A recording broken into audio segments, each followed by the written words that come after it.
Efendim Karatay Sözü YouTube kanalımıza hoş geldiniz. Yine bir hafta aradan sonra pazar günü sizlerle birlikteyiz. Kamerada Ayşe Kurdoğlu, rejide Sayın Ali Karatay hocamız, Sayın Profesör Doktor Canan Karatay hocamız ve ben Nihal Doğan. Sizler için sağlıklı sohbetlerimize, sorularınızı cevaplamaya devam ediyoruz efendim. Hocam nasılsınız? Teşekkürler. İyiyim efendim. Siz nasılsınız? İyi Çok yayınlar şükür, efendim. çok şükür hocam. İyi yayınlar hocam. Hocam tabii şimdi kış aylarındayız. Ee, Yani daha önce belki videolarımızda yer verdik ama tekrar güncellemek gerekiyor. Bronşit, kuru öksürük, gıcık öksürük, geçmeyen işte kimisi faranjit diyor, kimisi gıcık diyor. Balgam, geçmeyen balgamlar, nefes alamama şikayetleri çok fazla. Ee, Bunların sırasıyla çözüm önerilerini nasıl sunabiliriz? Sözü size bırakalım efendim. Evet. Şimdi hakikaten çok yaygın.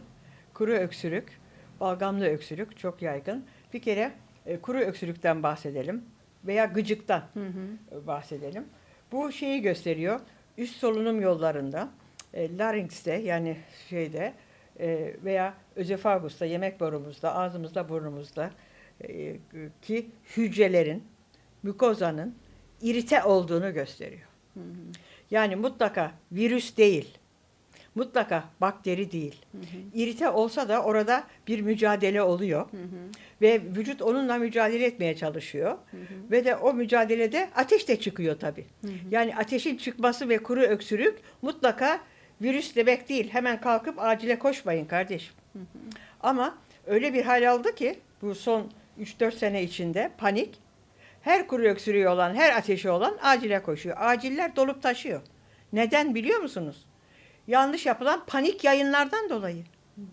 Panik yayınlardan dolayı. Biz çocukluğumuzdan beri grip geçiririz. Biz çocukluğumuzdan beri nezle oluruz. Ee, Grip olduğumuz zaman çok büyük halsizlik olur. Siz de biliyorsunuz. Yatarız, dinleniriz. Büyüklerimiz öyle derdi. Yatın dinlenin derdi. Şey olarak hemen acile mi koşardık biz? Hemen doktora mı koşardık biz? Hemen yoğun bakıma mı koşardık? Yani bu propagandanın en kötü yanı propagandadan dolayı, virüsten dolayı değil. Herkesin acile koşması veya birazcık öksürük olan kendini yoğun bakımda kalacak diye programlanmış. Onu söylüyorum. Şimdi iritasyona geliyoruz. İritasyon yapan sebepler çok önemli. Hı hı. İritasyon yapan sebepler nerede oluyor? Soluduğumuz havada oluyor. Hı hı. Soluduğumuz havada hava kirliliği olabilir. Hı hı. Duman olabilir. Sigara dumanı olabilir. Sigara dumanı o yüzden sigara içmesek dahi komşumuz dahi ise veya anne baba ise çocuğunu öpse o çocuğa yine gidiyor. Hı hı. O önemli. O olabilir. Oluyor. Bir de tabii her zaman söylüyoruz evde kullanılan zehirler. Peki şimdi kış aylarında mesela kömür yakılan yerler var halen, her yerde doğalgaz yok Türkiye geneline baktığınızda. Kömür isi de bunu tetikler mi havadaki? Bütün dumanlar diyorum. Tabii. Bütün dumanlar. İşte bütün dumanlar bunu tetikliyor. Tabii ki çevresel dönüşüm diyorlar. Şehirde Asbest, sadece kurşun. asbest değil. Sadece asbest değil. Çimento tozu. Hı hı. Yıkımlarda, depremlerde de gördük bunu. Çimento tozu. Hı hı. Eski binalardan çıkan küfler, Hı hı.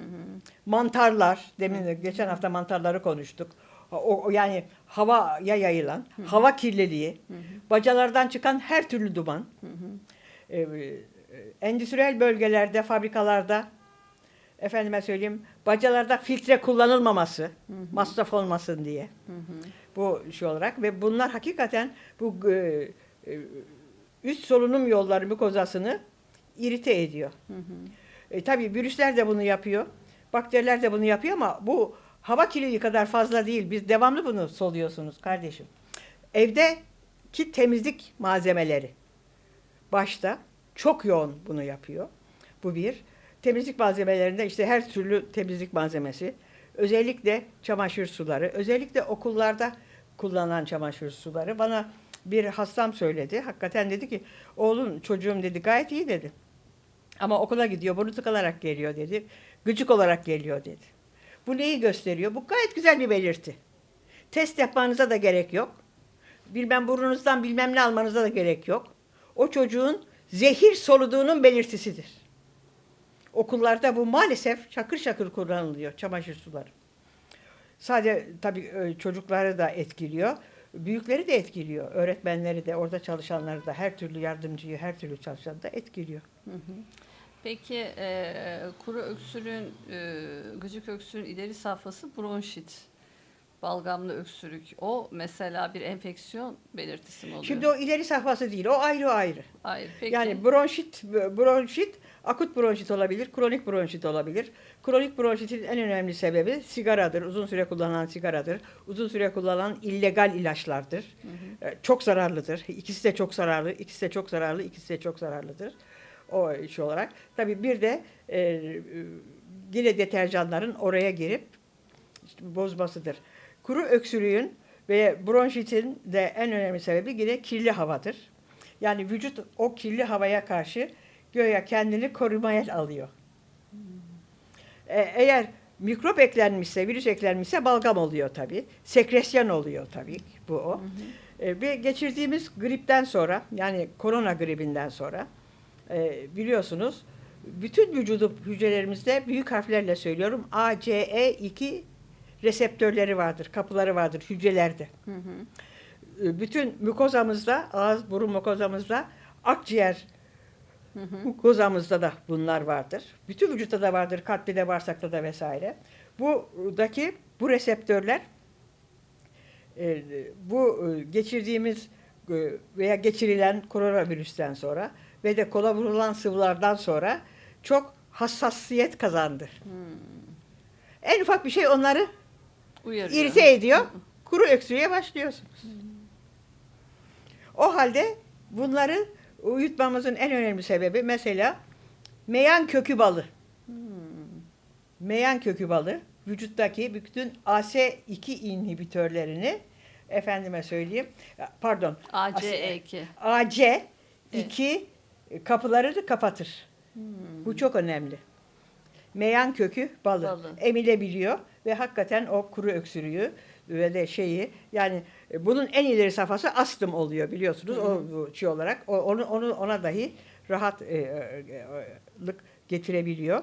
Tabii boğazımızın en önemli gıcığımızın ve akciğerlerin en önemli sebebi bir de kurumak tabii kışın kaloriferler de yanıyor. Kuru hava da bunu tetikliyor. Onun için ben öneriyorum. Eğer gıcık öksürüğünüz varsa veya balgamlı öksürüğünüz varsa bir tencereye sirke koyun, sirke kaynatın efendim. Hem havayı da temizler aslında. Sirke hem havayı buhar yapar, nemlendirir, hem de virüsü de öldürür. Korktuğunuz o virüs var ya, onu da öldürür. Ondan sonra mikrobu öldürür, bakteriyi öldürür, toksinleri öldürür, paraziti öldürür, saçınızdaki biti öldürür efendim. Daha ne yapsın? Daha ne yapsın? Sirke sağ olsun, evi onunla olsun. temizleyin. Ben annelere söylüyorum, bulaşık makinesine sirkeyle yıkayın. Yeri onunla temizleyin. Tuvaletleri onunla temizleyin.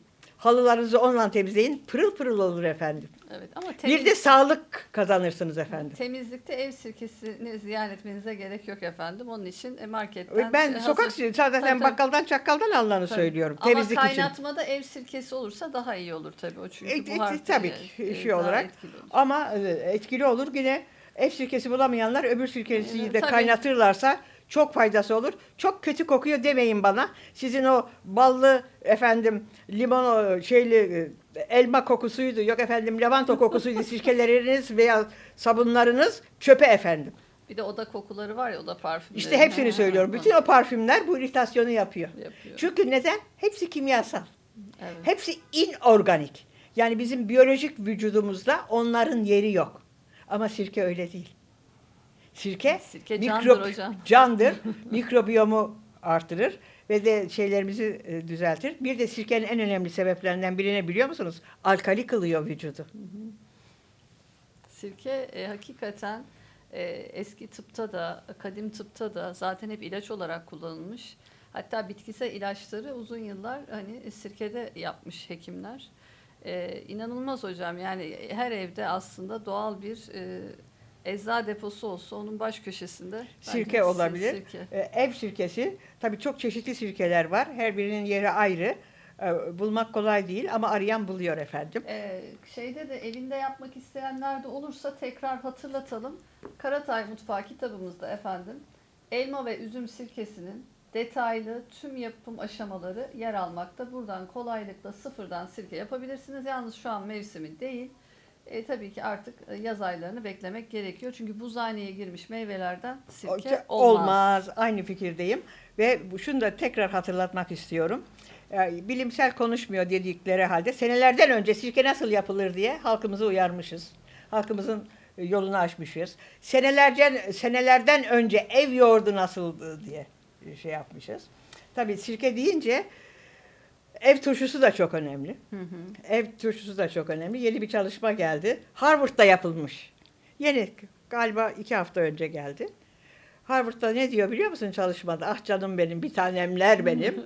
Diyorlar ki turşu beyni geliştiriyor.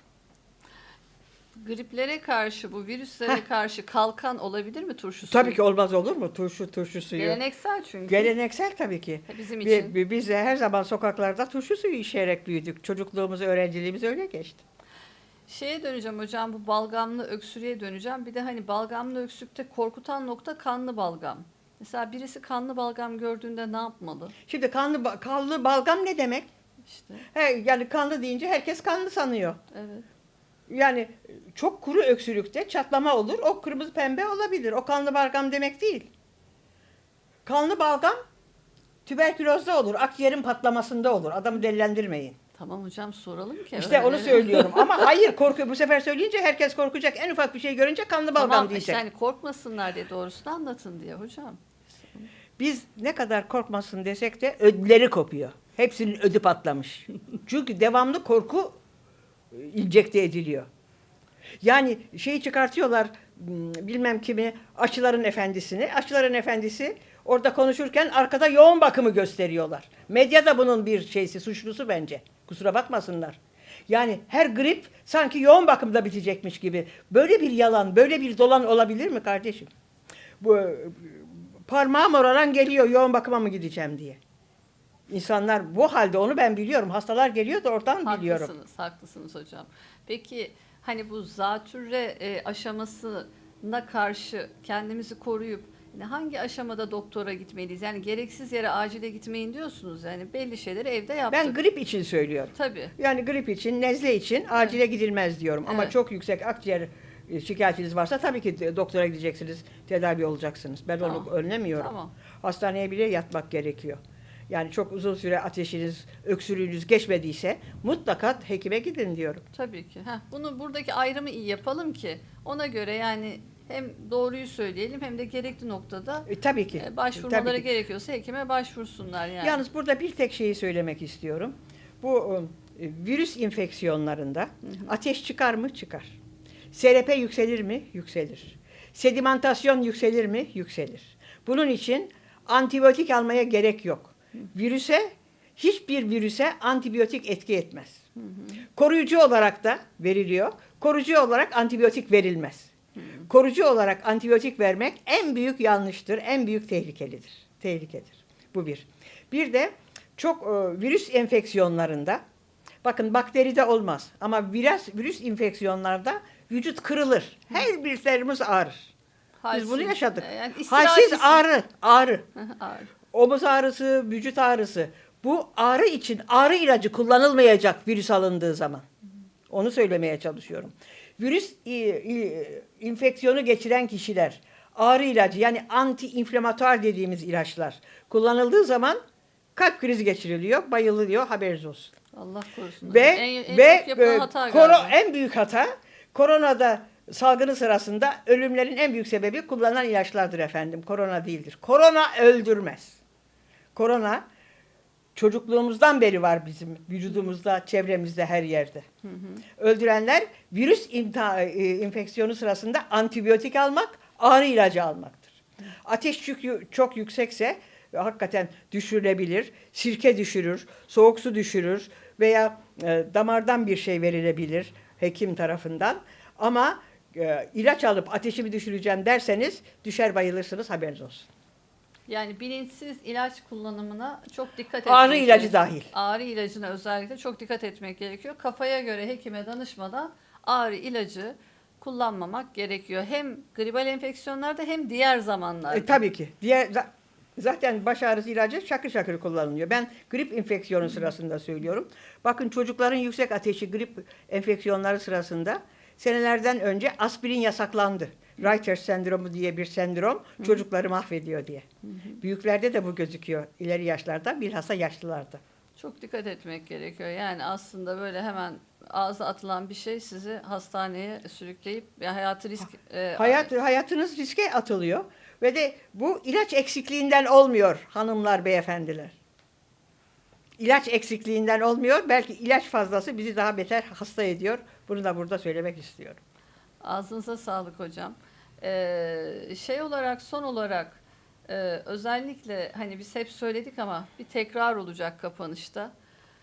Gribe karşı bağışıklık sistemimizin sürekli bir savunması güçlü olması için sirkeyi söyledik, gıcık öksürük demeyen kökü balını söyledik, turşuyu söyledik, ev yoğurdunu söyledik. Başka burada eklemek istediğiniz bir şey olur mu? Mesela eğer boğazımız kuruysa, ki çok kuru oluyor. Mesela saf zeytinyağıyla gargara, ağzı çarkalamak çok önemli. Yani şöyle ağzımıza o zeytinyağını alıp 3-4 dakika tutmak. Zeytinyağı çünkü anti-inflamardır. Zeytinyağı çünkü kanı sulandırır. Zeytinyağının birçok faydaları var. Ve zeytinyağı prebiyotiktir. Anti-inflamatuardır. Hemen ilaca saldırmayın. Zeytinyağı en önemli doğal bakterileri de öldürür, virüsleri de öldürür. Oradaki üst solunum yollarında gırtlağımızdaki kuruluğu da giderir. Hücrelerimizi de güçlendirir. Amacımız o. Hücrelerimiz güçlü olduğu zaman oraya mikrop da girse, virüs de girse yerleşemez. Hop dışarı atılır. Orada bir güç sağlamış olduk. Zeytinyağı. Başka burada ilave etmek istediğiniz olur mu? Kelle paça çok önemli. Bütün vücut hücrelerimizin direncini artırır. Kelle paça yiyemeyenler kemik suyu her zaman söylüyoruz. Çok rahatlıkla içilebilir. Tuzlu su çok önemli. Tuzlu suyla gargara çok önemli. Kristal kaya tuzuyla ağzı yıkamak, burnuna çekmek. Gece yatarken burnu ıslatmak, burun tıkanıklığını önlemek. Burun tıkanıklığının sebebi de ortamda bulunan zehirlerdir. Artık ne zehirse artık yani yattığı zaman eğer burnun tıkanıyorsa bilin ki zehir soluyorsun. O zehri vücuda girmesin diye burun kelleri sıkıyor. Yani vücudun koruma mekanizmasıdır. Ama tabii mecburen ağzımızı açıp o havayı alınca kuruyor. Bu sefer İritasyon oluyor. Bu sefer öksürük başlıyor. Virüs değil efendim. Hava zehiridir efendim. Yani oradaki maruziyeti gidermemiz gerekiyor. Ona sebep olanı bulacağız ve hayatımızdan çıkartacağız yani. Gayet basit, evet. Evet. Ağzınıza sağlık efendim.